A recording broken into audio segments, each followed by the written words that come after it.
Okay. So you can do anything with hydrogen. You can do with fossil fuel. Right. And this is all, this is all rock hard technology. The space shuttle has used fuel cells every manned mission since Apollo for the last, 50 years. Solar panels have been around since. Makes you wonder why we're not using them. It doesn't make any sense. Well, it's pretty easy to see why. Like you were saying, yeah. The last 8 years of Bush, Yeah. the oil companies didn't need a lobbyist. No. He was in the White House. So what do you do with the waste? What do you say to people that maybe have concerns over hydrogen being unsafe as far as? Well, first of all, as far as hydrogen safety goes, when you're using it at low pressure or compressed like that, the energy density is not there. Okay. All right, if you have a leak with a propane, it sits at the bottom and waits for an ignition source, then all of the energy goes up all at once.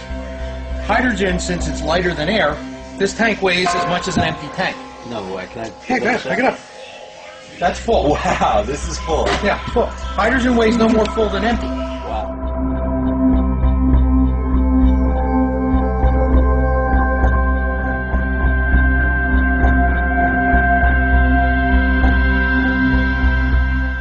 People who are putting out fuel cells, like the Bloom box and things like that, are running it off of natural gas, reformed natural gas to hydrogen. That's what's called brown hydrogen. Okay. All right, which means they could get the funding from the gas companies to build those fuel cells because they were trying to make a dirty fuel look clean. Right. When all they were doing was disguising the fuel under a different label. Okay. Unless it's made like this, it's not green. I got you. Think about who the largest investors in alternative energy currently are. What are you talking? GE, Yeah. GE, Shell Hydrogen, Shell Hydrogen. BP Hydrogen. They're It's investing the oil in wind, companies. They're making their dirty solar, fuel look clean. They're investing constantly in new technologies because they know as it slowly gets replaced, they want to be in place to be in control of it. Right. That's really. But this is too far ahead of them because this doesn't use any fossil fuel. You can buy an oil well, you can buy a coal mine. You can't buy a piece of sun. Yeah. He who doesn't change goes the way of the dinosaur. Yeah. We're going to be extinct. And we have to change. In this country, it's hard to change. You can't teach an old dog new tricks. Well, if we don't, the species is not going to survive. Right. Well, we're talking about a huge infrastructure. I mean, this is almost a bigger development effort than that. No, that's what they're telling you. You're listening to the same propaganda. Could be, yeah. All right? Look, I'm going to tell you, we already have the infrastructure for this. Really? There's 1.5 million miles today that can be used for hydrogen, gas lines. Okay. And they can just be converted over just like that, right? There's no converting. You got to change some of the valves and the That's fittings for the properties of hydrogen, but the pipeline doesn't change. I didn't know that. I didn't know it's that easy. That's how Most easy it is. people, I don't think, know it's that easy. 1.5 million miles of pipeline in the U.S. that can be used for hydrogen. The most dangerous people on the planet are the people who have nothing to lose. There you go. Yeah. They're the people who are going to make the biggest noise. And what I see happening in the U.S. is that group is growing here.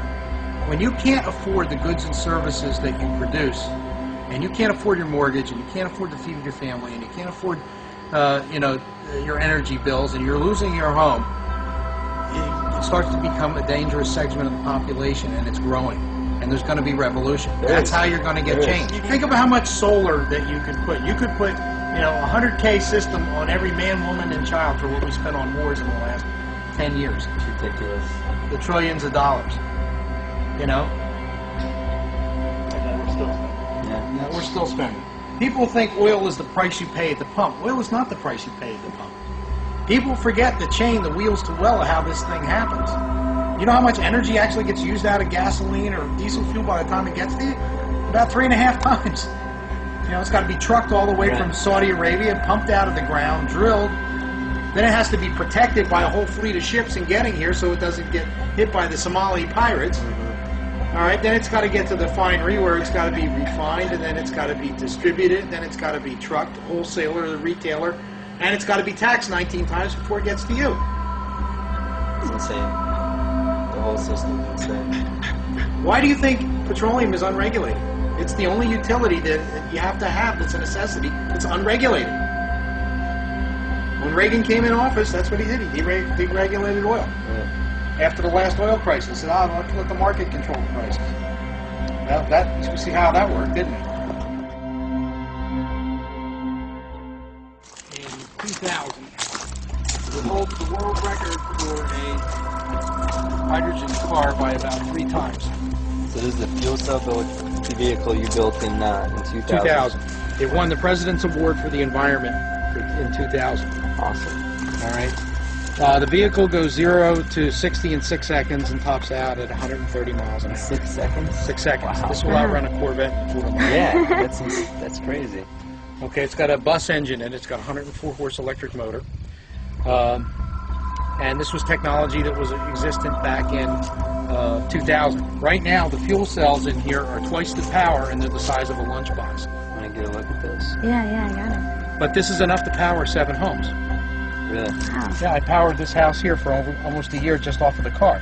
There's a plug in here. I can pull this out, and I plug it into the inverters in the house. Wow. Now, I noticed it's got a little solar power.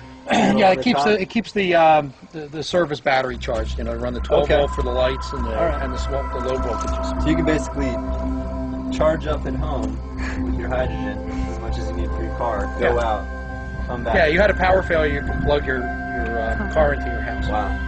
Now, once these tanks are filled up, or the fuel cells are filled up, the fuel cells run on hydrogen. It's in the back. This car has a range of 472 miles. 472 miles. That's about a full tank of gas.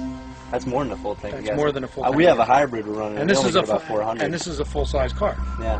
Now, if you have a hydrogen vehicle, it gets the equivalent of about 75 miles per gallon for an SUV. Okay. Because the fuel cell is about 55%, an internal combustion engine is about 15%. The hybrid may be 20. Yeah. The other thing that's interesting about this car is that it's called an AIV. An AIV is an aluminum-intensive vehicle. There were 20 of these cars built by Ford Motor Company and Alcoa Aluminum at a cost of $33 million. They wanted to test the crashworthiness of aluminum vehicles, the safety. So they crash tested 17 of these cars. And they crash tested safer than the Mercedes 300D, safest car in the world. Really? And yeah, this car weighs 70% less than the average car because it's built out of aluminum. Just to give you an idea, I grab that. That's carbon aluminum. These are the rotors that are on this car. The whole car is aluminum. So, what was the reason everything not using it? Well, back to what I told you before. It's basically you want to build a car that will never rust. You know, people buy cars every 2 or 3 years in Rochester. Because the car rots out. It has to just get past the warranty. And they blame it on the salt in the roads. This one would never rust. This is forever. How a car like this cost to produce? Believe it or not, they could produce it for not much more than a regular car, but it's back to selling more cars. If you build something too good, you put yourself out of business. Make your money in parts. They make their money in parts and service. If you have a vehicle that has no service, building the best mousetrap is not always the solution to being successful. It's building one that you have to keep buying. It's like curing a disease. The drug companies learned when they cured polio, there was no more repeat business. They haven't cured another disease since. You know, we come into this world with nothing. We live a block of time, no matter how short or long that may be. What we do in that block of time defines our existence on this planet forever. And the people that we touch every day, like I'm touching you guys, and the things and actions that we do, and how we live our lives. All right, people are all consumed with the wrong things in life. Money is important. Money's not important to me. Legacy is important. What kind of thing am I going to? What kind of condition am I going to leave this planet in for the next generation? Am I going to be able to cure disease and pestilence? Well, I can't do it all, but I decided I'm going to leave the gift of renewable energy to the next generation. It's amazing. Unfortunately, it's up to you guys. Well, we're trying we can show the way, and I can turn over the technology, and it's really up to you. It's your generation that really is in control of which direction we take. The baby boomers are on their way out. We're done. We're handing over the torch. And I have a good feeling about it. I think a lot of us... People have to think out of the box. Yeah. I told you some pretty radical ideas today. You did. And if you can't dream it, you can't build it. But it's going to make society a better place. But it can't be based on greed anymore. What does money mean if you've destroyed the whole planet around you, if there's no place to live?